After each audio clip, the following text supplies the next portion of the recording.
We are SimRacing. Not just a niche anymore, but a community. And the bottom line is you cannot deny they're kicking ass. A community filled with people with the same motorsport enthusiasm, the same love for driving. From childhood dreams in our bedrooms to now actually taking it behind the actual steering wheel in a race car and competing. These were dreams we fought to never become true. And yet, here we are, showing it again and again that it can be done and that there's more to this than just going around the track aimlessly, but you actually take something out of this that you can use in the real world. It's almost unbelievable what a car can do when you get in one for the first time. With over 24,000 people attending SimRacing Expo last weekend, I think we can safely say that it's not just a small niche anymore. It's now something that has been sparking interest in so many new people, and it is becoming such an important part, not just in the gaming world, but in the motorsport world as well. Here, you can really show what you got. From the bottom of my heart, I'm really happy that you're doing all of this. Thank you. We make friends who then become our teammates, and we keep pushing ourselves to make each of us faster and faster. We want to compete, we want to be the best team. And all of a sudden, you look back at the entire story and you think, how did we get here? From games like GP2 and Live for Speed, which was so difficult to access back then, to now Assetto Corsa being sold millions of times and millions of mods existing from a player base that creates and wants to share this passion with everyone else. That is SimRacing today. And just around a few weeks ago, I was able to witness something insane, which was 2 sim racers on a podium, and I got to see the winning car itself on the track, which is an unforgettable memory for myself. I witnessed a true historic moment at the Nürburgring. If I wouldn't have sim raced, I would have never been there. I only ended up there because I bought that cheap sim rig a few years ago, and I never thought I would be anywhere. So we are at the biggest sim racing convention in the world, and as you can see, everything is still being built up. I don't think a lot of you guys get a view behind the scenes, so it's quite cool that I'm already here to show you guys a view behind the scenes and how everything basically works. Now all of the exhibitors are coming in fairly early, like at every convention, and have to set up all of these rigs. And as you know from yourself that, setting up all of these rigs is not an easy task. So there's a lot of chaos and a lot of people here. But I'd say let's have a check, because all of these teams, they also come with their race cars. And there's a lot of organization, plan, scheduling going on, which a lot of you guys might not even know, right? So yeah, I'd say let's go and have a look. If you were to go back 10 years and you would have told someone that this is the hardware and this is the software that we would have today for sim racing, I'm pretty sure they would have not believed you. I mean, look at the feedback that we get through the wheel now. It's so detailed and it's trying to connect you as much as possible to the virtual car, because this is all we have. And then now we also get feedback from the game into our brake pedal, which is insane to me too, and it's brain breaking to me to be thinking we can also simulate brake fade and all sorts of stuff. And companies are pushing for innovation further and pushing each other and want to deliver us the best experience that we can get, the best information that we can get. Part of this big community are the companies that want to connect us the best they can to our virtual cars. Today I'm able to show a little bit of behind the scenes progress basically, and I think it's also really interesting for the viewers for you to explain how much effort goes into building everything up, arriving here and planning things ahead. What would you say, how long does it estimated take for you guys to plan something like this ahead? The planning, I would say it takes over a month, to be honest, because you have to plan a whole campaign towards it.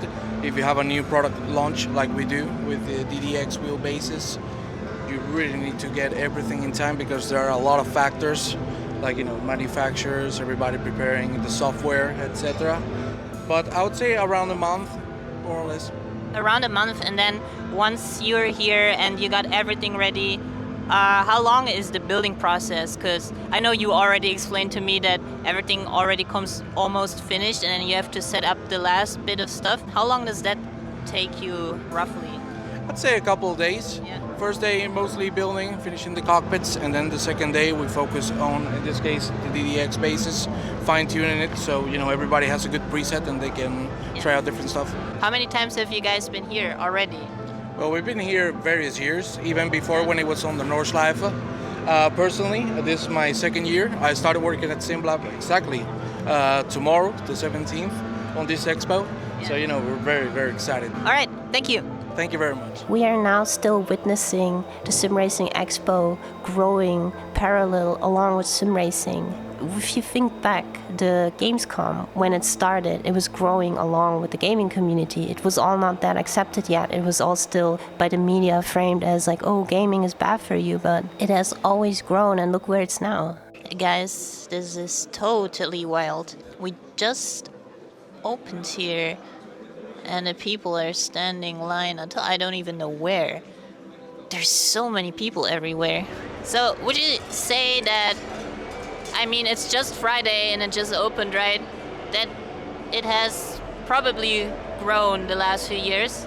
Yeah, of course. It's way, way fuller than the last years, and yeah, let's see. Yeah. Should we go around? And not just we are noticing this, more and more people are standing behind this and backing us up to show what you can achieve, to put sim racers from their rig onto the track. There's more and more people that see the benefits of sim racing. I believe, as a matter of fact, that in between now to the next 10 years, it's going to be mandatory to be a sim racer before you're going to be considered a professional race car driver, I would say, by teams, so you can start competing in real life racing. So, welcome first. Nice to meet you. Nice to meet you. Yes, and I come from the sim racing community, and there was something really strong, I think you said last time in one of your videos, which was that you think that sim racing was going to be a necessary thing for motorsports very soon. And can you explain to me maybe why you think that? Because we really think that as well for years already, but we think that it was always brushed down and everything. But what's your take on this? Because you can really see it's slowly on the rise. I think it's quite easy to explain why it is the case, because I mean, you guys have been feeling it, everyone's been practicing, or sim racing have been feeling it, and now luckily over the last couple of years the sim racers have had the opportunity to come and prove their skills in real life, and the bottom line is you cannot deny they're kicking ass. They're kicking ass of all the pros. Yes. Because it's also like you have so much track time and you're not driving on a track, you go home and you sit in a sim and you have more track time. So you are just constantly in this loop of always being on the track. And I think that's personally why they are so good. And with Chris Lulham as well and Jann Mardenborough, which was to me insane to see that both sim racers got on the podium, right? Which no one talks about, but there were two of them right there. That was just really crazy to see, and it's also great to see you stand behind this, because the people listen to you, right? To you, Max, and all of these guys. So, yeah, do you think that in like 2 years, 3 years, we will have more and more sim racers in NLS as well? Well, I think definitely yes. The bottom line is yes, you're gonna have very successful sim racers, because everyone, the names that you mentioned, but also like my teammates, Jimmy Broadbent, Steve SuperGT, also Jardier, who is racing now with KTM, and he's like quite successful and great. It proves, but also to get to your point, that no one from the organizers or race series or promoters are mentioning that sim racers have actually won. I think that's going to take also quite some time for them to recognize and acknowledge them. Once one of us, like content creators or sim racers, are making a mistake, they will be the first ones to point out, you see, sim racer has crashed or caused some drama. But once we win, no one's going to say that, like, yeah, that guy has won, but he's not a sim racer, because that's, yeah, it's talking down on. They think you're talking down on like the pro drivers, but that's not real, because sim racers have to work much harder, or as hard and sometimes harder, to become a better driver. Now, I think there's one guy who can explain that entire process super well and better than anyone else, but for now, I just want to tell my personal experience with this. I think what Misha said is absolutely correct. This could be a mandatory thing for people to do before they step into real racing. I think it really puts you always 100 steps ahead of whoever is not doing it, right? And wherever you're driving, even if that's for me, I go to a track day or Trussenfahrten, I like to prepare myself. If I want to take the track tool out for a track day or TF, I like to be prepared. I like to know where to position myself. And not just that, this sim also gives me information where I know I'm gonna understeer or oversteer. And when I put me into the M240i Cup car, I had to learn the track beforehand because I didn't drive it a lot. As you can see here, I'm always positioning myself the same as on a sim. Now, I know where the braking point here is, I know where to exactly steer in. The brake travel was almost exactly the same as on the sim. I clip the apex, just like on the sim, and I get my exit. Now for the next turn, I knew that the turn was sort of off camera and understeery, and well, you guessed it, it sucks just as much as on the sim. And to get all of this valuable information before you even knew the track in real life is why so many people are now realizing that there's so many benefits that you get from preparing yourself, and some drivers build up entirely on that to become a real life racing driver. What are the steps that it takes for you to actually go from something like this to do real racing? Because we talked also about the licenses and everything. Yeah, right? I mean, first step for sure is just preparing yourself. It's not only about talent or driving, it's also a lot of mindset. Yeah. So like you said, when you have a failure, you cannot give up, you have to continue, you have to work on yourself, and just make a plan how you want to do it. For example, when I started, I was also hoping that somebody is picking me up. If I'm fast, there will be somebody coming to me and sponsor me and put me in the real racing car. This will never happen. Yeah. You have to work on it. And what I did was I tried to use the prize money I got in sim racing, use it to real tests on the real circuit, to do track days, to just again sharpen my skills, get experience. Then I worked as an instructor on the Nordschleife, not only to earn some money, but also to just get the experience. To get the track time, do exactly track time, do some laps, and just improve myself. And this is how I got going. And there was one competition from AMG in Race Room where you could win a proper test day, like not one outing, a proper day in the GT4 car. And this was really my proper starting point, because on site I met Bernd Schneider, like a DTM legend, everybody knows him. Luckily enough, he liked me. And he said, oh, maybe I can help you. Then I was working on it. I did presentations, how I would like to do it, how the car should look like. I was searching sponsors. I did thousands of emails, trying to search companies to help me on this steps. And just try to put all my free time I had into this project. And luckily enough, it worked out and ended in DTM. And you took the opportunity and you've built something out of it. You described it perfectly. I try to build like a company structure. It's not like, I want to go racing, give me your money and I can do some laps.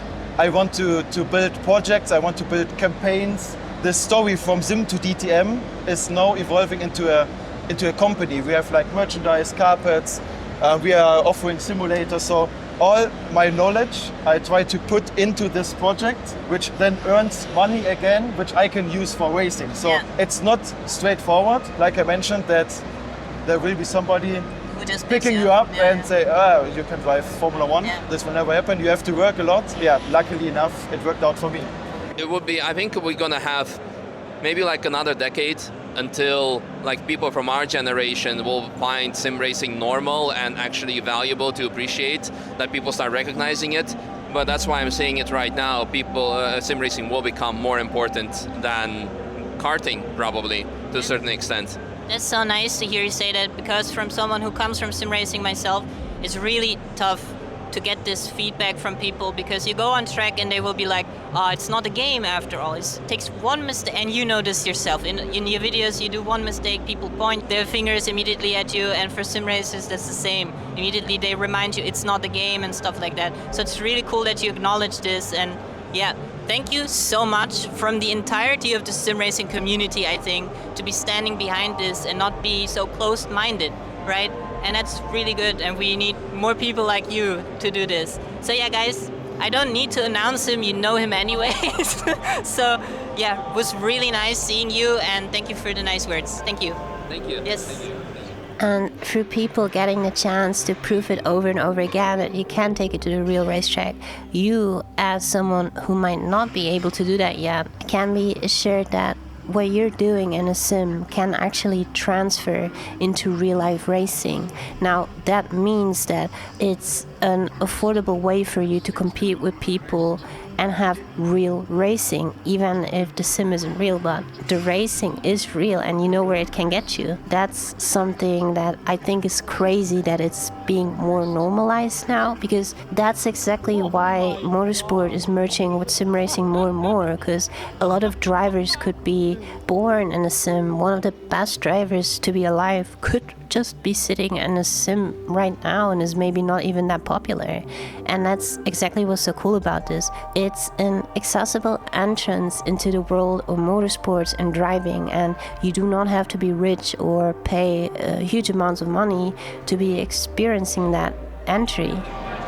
So guys, look who I just met here. Probably one of the reasons why I personally started professionally sim racing, and it's really nice to see you here. A week ago I saw you drive at the NLS, so congrats on that first. Left her hanging there. Do apologize. Left her hanging. Apologise. You drove mostly Gran Turismo, and when you drove Gran Turismo and then you stepped your first few times into the, I think it was a 330i that you guys were driving. Was it a familiar feeling for you from the get-go? Yes and no. I think the sim does prepare you in some ways, but I think the visceral feeling of being in a car at speed on a track like the Nürburgring, where there's big curbs and lots of walls and lots of danger, it doesn't always feel exactly the same. Just the general driving technique of how to brake, which gear to be in, how to race against other people, it does prepare you for that. So there was a bit of an adjustment period. I mean, I've been karting a lot, so I'm quite used to the physical feeling of it, but a car does feel different. So it does help you, not perhaps in the feeling of it, but more just the basic technique and then the driving and the racing. So I personally, when I drove Nürburgring GP first in the M240i Cup car, I was like, oh, this feels very much like iRacing. Yeah. But then when I drove the Nürburgring, the actual Nordschleife, I was like, what the When you go into Foxhole, right, the compression, it's scary, I think. There's a lot of parts on the Nürburgring that are really scary that you don't really feel on the sim at all. Yeah, definitely. I think the sim really nullifies a lot of these feelings. There's a lot of really scary bits of the track on the Nordschleife, and on the sim you kind of just go da-da-da-da-da-da. Like, you still got to drive it properly, but you have no fear of it going wrong. You know, you can clip some of the curbs and nothing happens. But in real life, I know that if I smash that curb, I'm going to have a massive crash. I'm going to get hurt. It's going to cost 100,000 euros, and you know, you feel that. You don't feel that in the sim. Scariest part of the Nürburgring? I think just after Plantsgarten, there's a bit called the Stefan Beloff S. Yeah. So you go down a massive hill and there's a really fast sort of sweeping section. And in our GT4 car, it's just about flat out if you're perfect. So it requires a lot of bravery, but I kind of like that. Yeah, if you drive on a Nordschleife in general, you need to have... You have to be brave. Yeah. To come from sim and then for me, to drive the first time, I was like, I was taking it easy first. You go faster and faster, but you have this constant reminder, like, this is such a force of nature and physics and G-forces that you have to deal with. That is insane. Yeah, I agree with what you're saying there, because it's almost unbelievable what a car can do when you get in one for the first time, as a passenger even, or as the driver. You realise just how sort of aggressive it is, how late you can brake, how fast you can accelerate, how fast you can corner, how many bumps it can withstand. I think any video you watch doesn't really do it justice, and then you get there and you think, oh my god, this car is withstanding a lot of punishment, and it's actually quite amazing. And the tires, the suspension, and you're like, I'm breaking the suspension any moment now, but it keeps holding on. Yeah, thank you so much. I wish you the best luck. We keep watching your races. Maybe we see each other on NLS one day. Okay, and And you never know where it takes you if you start your sim racing journey. Now, for me, 4 years ago, I met a crazy guy who invited me to an event, and I met him at this SimRacing Expo this year, and to see him back and achieve all of these things was really crazy. Lena. I'm super happy to be in the winning team. I'm glad to see that I improved in the car as well, and it was really fun driving with everyone, especially the crashing. That was really fun. Yeah, I'm super happy, and thank you guys for giving us the opportunity to take part this refreshing experience. Those are your victors, Team Yellow. Guys, take a victory lap. And we were just mates, and through that event he opened so many opportunities for me. So to now see him do all of this was really crazy. If you went back in time 5 years and told me what would happen today, I would never believe it. Many people ask me how I got here, so it's time to tell you this crazy story. A little bit too much confidence, which is great. For the first time I drove like I would drive in a race. So for me, it's crazy to run into you here, because a few years back you took me into the Chevrolet event, which by the way helped me out a bunch, and I was able to afford some racing stuff through that. Yeah, then I stopped watching streams and all, and I came back and I just see you drive, which makes me really happy. And yeah, he's in a big boy league now, which is insane. Yeah, it's really good to see you do this exact thing, and especially myself, knowing where you came from. And I've been not part of your whole story, but I've seen you when you were just sim racing, and now you're here, you're driving Radicals and TCR. And tell me something, because you're doing all of this now, and how is it? It's been crazy. It's been somewhat unplanned, you know, the whole content creation coming from sim racing. Even the way I started coaching has been unplanned as well. I think the main thing is that I really enjoyed coaching. I really enjoyed talking to people, teaching people things, and seeing the response from them. Hey, like, thank you, I improved this, I improved that. And that sort of gratitude from the community is what really fuels my passion for coaching. I really like, a lot of the times I do a one-on-one coaching session with someone, and I get out of the session more energized. So I really like that. And then jump into real life and talking to all of these people that we know from the internet for many years, and then suddenly we see them like in person, like today, like you. It's crazy. It's really cool. It's really cool. Like it's almost like we're friends for what, 5 years, 4 years. And that's why it's so cool to see you just do well. Like, from the bottom of my heart, really, I'm really happy that you're doing all of this. Thank you. And I mean, we should keep doing it, like you, me, and all the content creators. We are part of, what's bringing this, the sim racing community up. Yeah. So it's more and more content creators and more sim racers who are jumping into real life motorsport. Even me, I'm now starting to do my license next year, and I want to just start doing RCN and maybe NLS, right? I build a track car. Yeah? Yeah. Actually, we see each other. Then we see each other on track, probably. Probably. Yeah, but me in the slower car. So you know what you want to drive? Anything with 4 wheels, honestly. Like I want to drive the Nordschleife. I want to race there. I want to get the permit. And right now, I don't even know where I'm going to race next year. Have you driven before on a Nordschleife? In the rain on a track day car, yes. It was scary. I loved it. I wish you were here longer. I would take you on a lap with my car. Oh my god. How long are you here? I'm leaving today. But yeah, we definitely have to do that one day. The Nordschleife, in my opinion, I drove the GP track, and the Nordschleife, dude, it's insane. Like, you get thrown around left and right, and that's also what I had to come to terms with. Sim, in my opinion, prepared me so well. I was able to jump into the car at the GP track. It was shocking to me. It felt exactly the same. But when I went to the Nordschleife, the G-forces, the physics, and the violence nature of gravity throw you around, right? It was insane. And you drove way faster cars, right? How did you deal with that at the start? Very sore neck, very tired, and choosing better lifestyle for myself, sleeping better, eating better. I realized that I needed to improve what I was doing. Like, I started calling myself an athlete, right? At the first 6 months of calling myself an athlete, it's like... I'm tired, eh? It's fine. I'm just faking it. I'm an athlete. Feels a little bit weird. Yeah. Like, because I never did anything physical like that. Yeah. So I had to transform myself, like how I see myself, like identity-wise, and then to live my days in a different way to prepare myself to handle the G-forces from a Radical or from a GT4 or, you know, any car. The more you go up on slick tires and everything, I'm dealing right now with 4-hour endurance races with a lot of heat, so you lose so much water, and you get so tired, and you have to keep focus, and you have to keep the lap times. So you're dealing with the precision, but also with the you know, with the heat and the tiredness and everything. So I mean, that's why we always see on my IMSA episodes, like when I'm getting out of the car, I'm like, the Felix and Ramsey and Cameron, they arrive at the camera.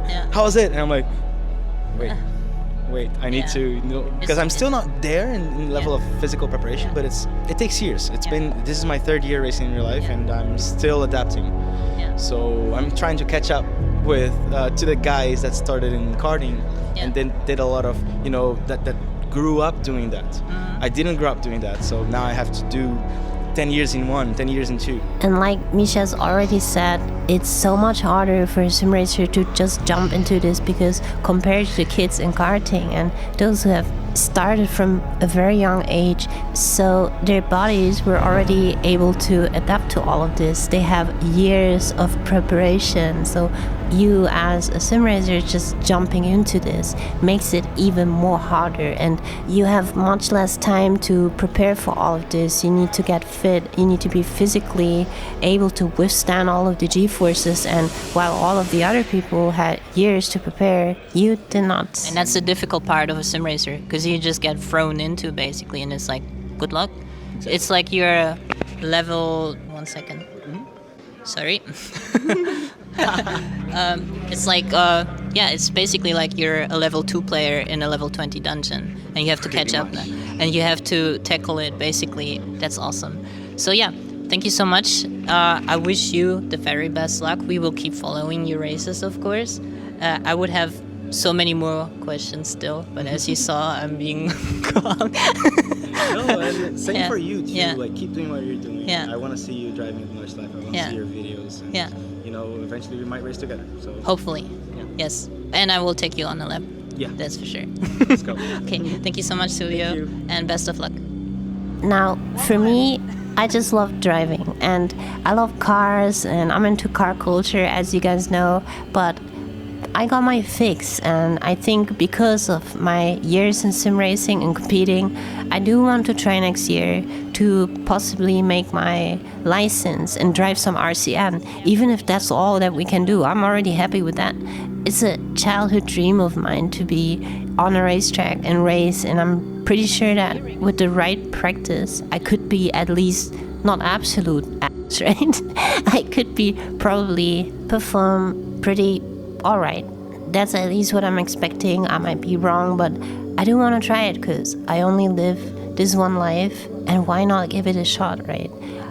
For me, sim racing gave me this possibility to find a job and save some money, and I work for all of these things for normal 9 to 5 and put some money aside. I'm actually a sound designer, a game sound designer. I do some racing sounds and sim racing. I go to record the cars. I did some work in a studio. I'm a audio engineer and a composer and all of stuff that has to do with sound. But that's also how I finance all of my Nürburgring adventures. What a stupid idea to not wear pants today. So stupid.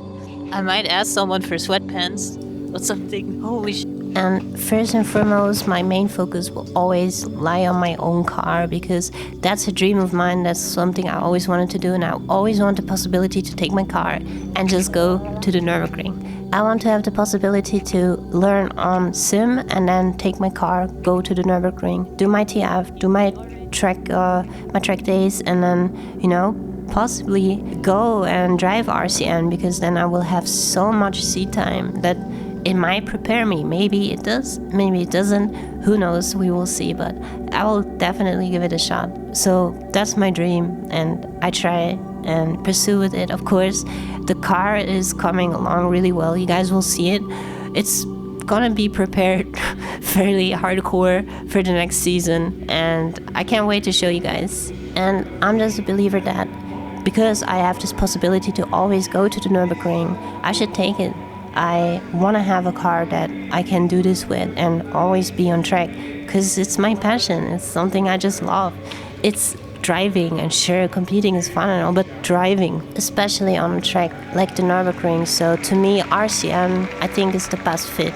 And luckily, I have friends who can give me that possibility to compete together with them. So there might be so much stuff coming up for next year, and I'm really looking forward to it. But thank you guys so much for being part of this journey and listening to me talk about this kind of stuff. I would always love to hear your sim racing stories in the comments, like always. And yeah, like the video, subscribe if you want to support, and yeah, see you next time.